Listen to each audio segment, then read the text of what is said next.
Bonsoir et merci de vous informer par le 19h45 de la télévision Labari que j'ai le plaisir de vous présenter. Commençons ce journal par la série de reportages initiés par la rédaction pour mieux faire connaître les services publics rendus par la Direction générale des impôts DGI. Ce soir donc, nous partons à la découverte du NIF. C'est le numéro d'identification fiscale attribué à chaque contribuable par la DGI. Qu'est-ce que le NIF? Réponse avec Adam Soumana et Sadou Doumi. Propriété exclusive de chaque pays, le numéro d'identification fiscale est une des prestations de la Direction générale des impôts que bon nombre de contribuables ignorent. Le numéro d'identification fiscale NIF, c'est un numéro fiscal de référence. C'est un numéro unique attribué à chaque contribuable pour identifier leurs transactions fiscales et faciliter leur suivi. C'est un numéro aussi qui permet à l'administration fiscale de collecter les impôts et taxes et ainsi facilite aussi la surveillance des activités économiques des entreprises et des particuliers. Son importance est unique parce que, comme je l'ai dit, il permet à l'administration de collecter les impôts et ces taxes. Au président de l'organisation nigérienne pour le civisme fiscal de revenir sur l'importance du NIF tout en levant tout équivoque sur la détention de ces derniers. Tout contribuable, c'est-à-dire tout commerçant est dans l'obligation de se formaliser, de quitter l'informel pour être au formel. Et quand tu es au formel, ça veut dire que tu as déjà un numéro d'identification fiscale, tu es identifié. Et que l'administration ou l'État peut compter effectivement sur toi. Puisqu'il permet à la fin de collecter les impôts et les taxes. Donc tout contribuable, tout commerçant doit s'identifier, doit se formaliser, doit avoir un numéro d'identification fiscale. Il n'y a pas que ceux qui cherchent le marché public. Effectivement, dans nos pays, les gens tendent à aller vers cette hypothèse-là. Quand je cherche un marché, je crée un NIF. Ou quand j'ai un NIF et que je ne gagne pas de marché, je ne paye pas l'impôt. C'est faux. Les gens ne comprennent pas. Mais nous continuons quand même la sensibilisation en leur demandant de se faire créer un NIF, donc de prendre un NIF. Et ce n'est pas parce que je ne cherche pas un marché que je n'ai pas un NIF. Il y a des opérateurs économiques qui ne cherchent pas du marché public, mais qui ont un NIF, parce que ça a une importance capitale. C'est un identifiant. Voilà donc la raison pour laquelle nous appelons tous les commerçants, ceux qui sont prêts à s'engager dans l'entrepreneuriat, de se procurer un numéro d'identification fiscale, parce que seuls ceux qui ont les numéros d'identification fiscale sont reconnus par l'administration. Soulignons enfin que pour bénéficier d'un numéro d'identification fiscale, il est demandé de fournir les pièces suivantes. Une demande manuscrite d'immatriculation mentionnant notamment nom, raison sociale, activité exercée ou envisagée, nom du responsable ou dirigeant, contact téléphonique, boîte postale, localisation, une timbre fiscale de 1500 francs pour les personnes physiques, une copie légalisée de l'extrait d'acte de naissance, une copie légalisée de certificat de nationalité, une copie légalisée de la pièce d'identité, 4 photos d'identité, une fiche de repérage permettant de localiser précisément le siège de l'activité et des établissements secondaires, une déclaration d'existence, un extrait d'inscription au registre de commerce et de crédit immobilier, activité commerciale, libérale, industrielle, artisanale et extractive, les statuts s'agissant des personnes morales. Pays sahélo-saharien connu pour sa faible pluviométrie annuelle, le Niger fait pourtant face ces dernières années à des inondations. Inondations qui provoquent d'énormes dégâts, mais aussi la mort de certains concitoyens. Alors, existe-t-il une prévention contre ces pluviométries dues justement à la mauvaise répartition des pluies dans l'espace et dans le temps?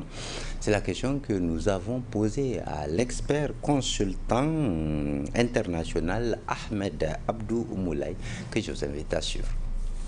Peut-on anticiper ces inondations? Ça, c'est l'objet de votre troisième question. La réponse est oui, de façon climato intelligente. Alors pour cela, il convient de s'offrir 3 bons leviers. Le premier levier porte sur la gestion des risques d'inondation avec un système d'alerte précoce, également un plan d'action et le suivi de ces actions précoces. Malheureusement, la couverture de populations en termes d'alerte précoce au Sahel est faible. Et le système en lui-même est insuffisant pour apporter les réponses appropriées aux problèmes d'inondation. Ce qui nous amène à parler du levier numéro 2, gestion des risques d'inondation à travers un processus d'adaptation transformationnelle. C'est peut-être un gros mot, mais qu'est-ce que j'entends par adaptation transformationnelle? Il s'agira d'analyser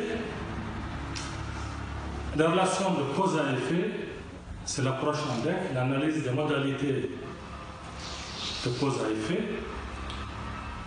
et de leur répercussion sur l'écosystème en vue de bâtir des programmes durables de développement intégré pour la restauration des écosystèmes qui ont été liquidés, mais aussi pour le développement de l'irrigation. Voilà un peu par rapport à ce levier numéro 2. Alors, exemple de mesures pertinentes, il faut préserver la végétation naturelle, il faut encourager les populations à la préserver. Il faut également tenir compte du changement climatique et de l'intensification des pluies. Il faut tenir compte du contexte hydrologique nouveau dans le dimensionnement des ouvrages. Voilà, il faut également procéder à une sensibilisation à large échelle, à la fois des autorités administratives et politiques, mais également des populations. Voilà, sur notamment les facteurs qui accélèrent les impacts du changement climatique. Voilà, donc nous allons parler santé dans cette édition d'information de la télévision Labari avec précisément le rhumatisme qui est une maladie chronique qui prend de plus en plus d'ampleur et n'épargne aucune couche de notre société. Alors que beaucoup associent le rhumatisme à la vieillesse, il existe pourtant de nombreuses formes qui ne font pas la différence entre l'âge des patients. En détail avec Sakina Sadou Gazibo et Soumaïla Abdoulaye. Les rhumatismes touchent des millions de personnes à travers le monde, causant douleur, raideur et parfois même un handicap permanent. Dr Sisfanata Moussa nous édifie davantage sur la maladie. Le rhumatisme, c'est une atteinte articulaire qui peut être de plusieurs causes. Donc là, on va voir, je pense par la suite. Mais ce que les gens doivent comprendre, quand on dit rhumatisme, il y a beaucoup de choses.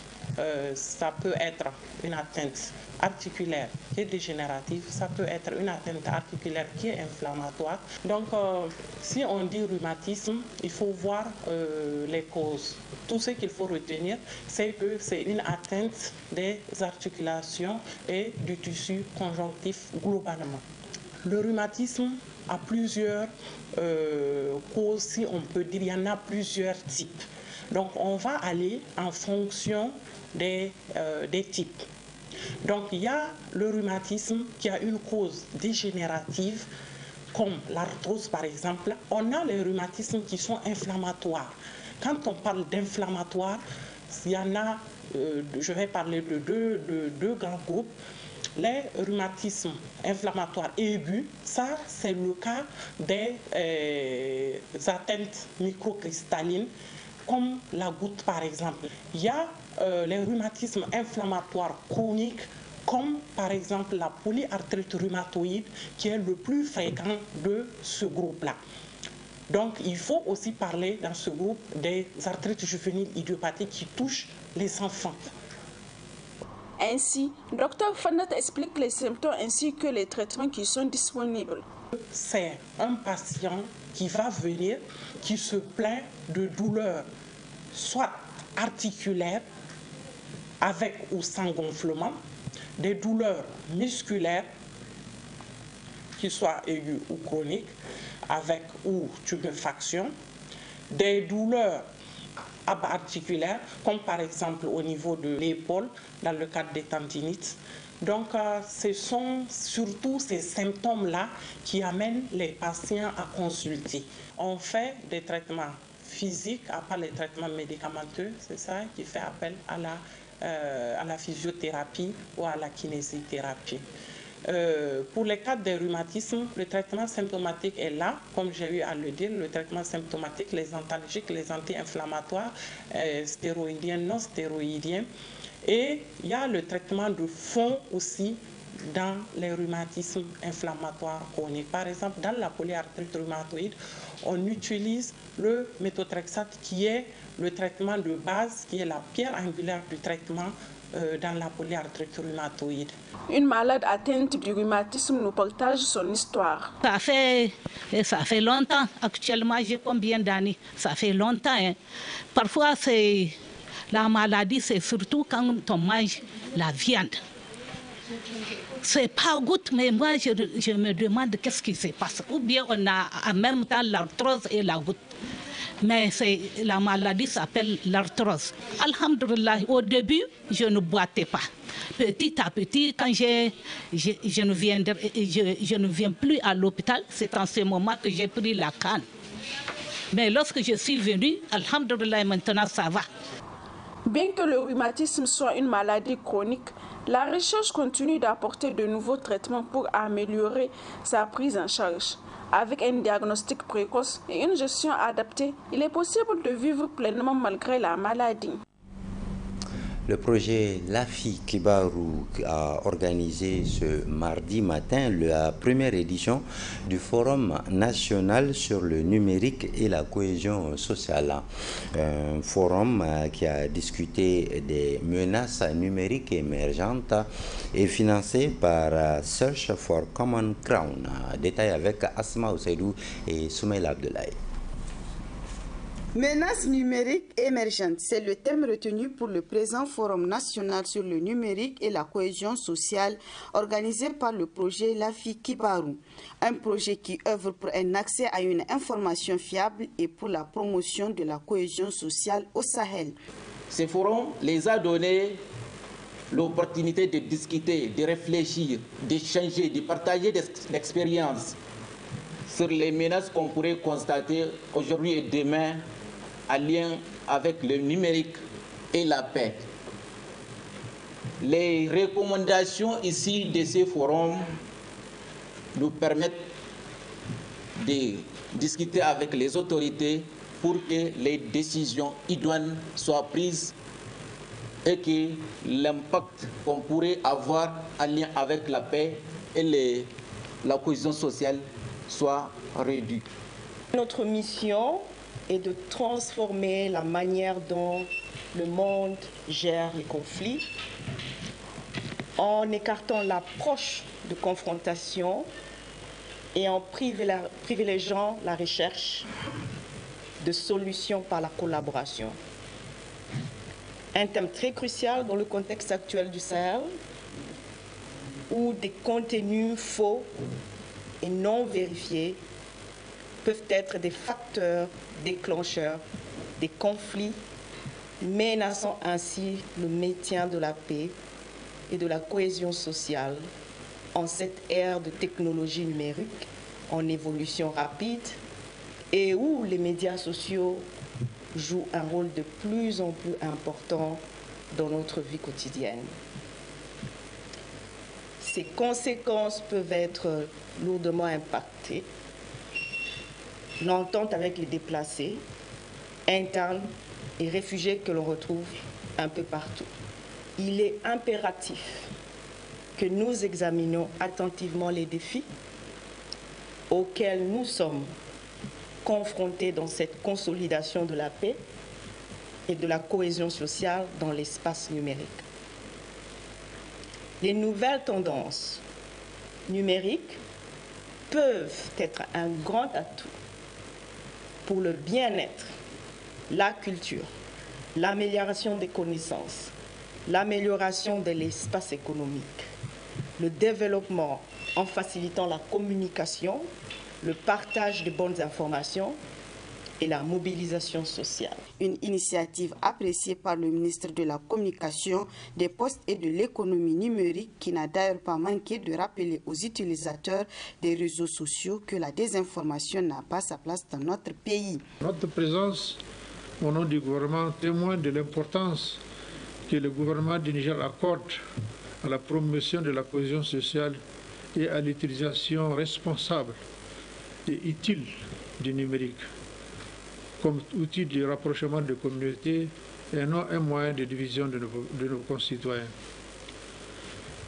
Je tiens à souligner notre soutien et notre appui à collaborer avec toutes les parties prenantes pour promouvoir la paix et la cohésion sociale à travers les informations véridiques, vérifiables, utiles et justes, et de lutter contre toute forme de propagande ou de diffamation à l'endroit de notre population. Ensemble, nous pouvons surmonter les divisions et les conflits qui pourraient entraver notre développement et construire un meilleur avenir pour tous les habitants de notre pays et du Sahel. Pour rappel, ce forum de réflexion et de partage d'expériences financé par Search for Common Ground permettra aux participants de renforcer les mesures de vérification des fausses informations qui pourraient nuire à la conscience des concitoyens. Ce journal vous sera rediffusé tout à l'heure à 22h45, demain à 7h15 et à 12h45. Vous suivrez d'autres éditions d'information. Moi, je vous reviens jeudi à 19h45 pour un autre journal, Inch'Allah. En attendant, le programme se poursuit. Et tout de suite, la revue de la presse avec Adam Soumana sur la télévision Labari, La Passion de Servir. À très bientôt, Inch'Allah.